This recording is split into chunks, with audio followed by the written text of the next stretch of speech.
conclave really has been timed very well. India is at a crossroads economically. It grew between 2004 and 2011 at an average annual rate of 8% or more, but has come down to sub 5% over many quarters, and this is the longest since 1980s. And we also have the elections, which I think will actually be a game changer, one way or the other, but a game changer I believe it will be. So one really needs to know what is going on, and hence I say the timing is very good for the conclave. People need to know what is happening with India, with Indians, with investments, and there's nothing like a conclave like this. And of course the Indian diaspora has grown a lot in the last 20 years here in the UK, and generally in terms of wealth creation. So it's very visible here in the UK. May I share some of my own personal experiences?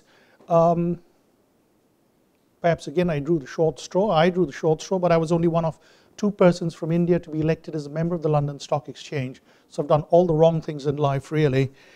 This was some 27 years ago.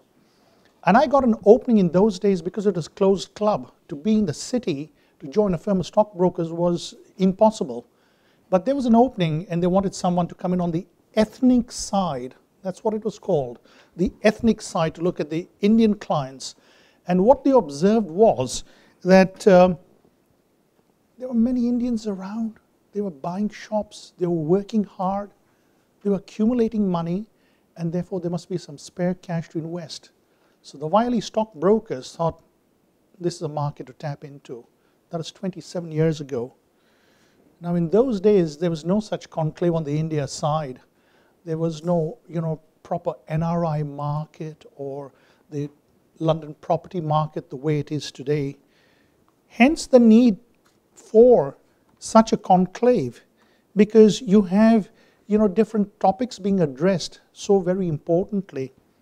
I think how things have changed is absolutely amazing, and also to have excellent speakers, specialists like we have had today, with their knowledge, their humor, to bring out the points. I think it's been a marvelous day, very, very interesting.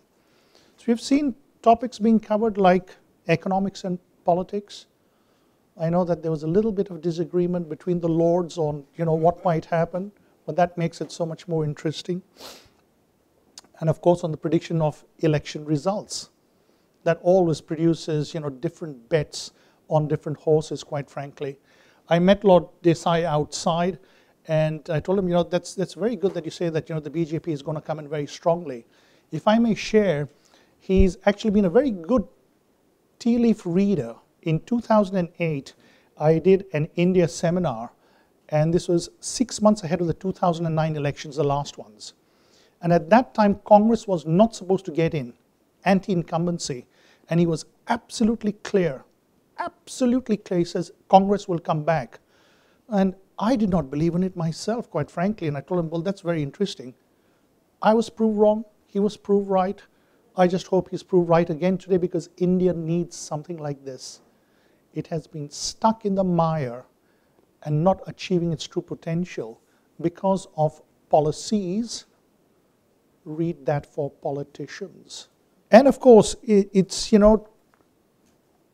hearing about what it takes to get India back up to the growth levels that we saw a few years ago.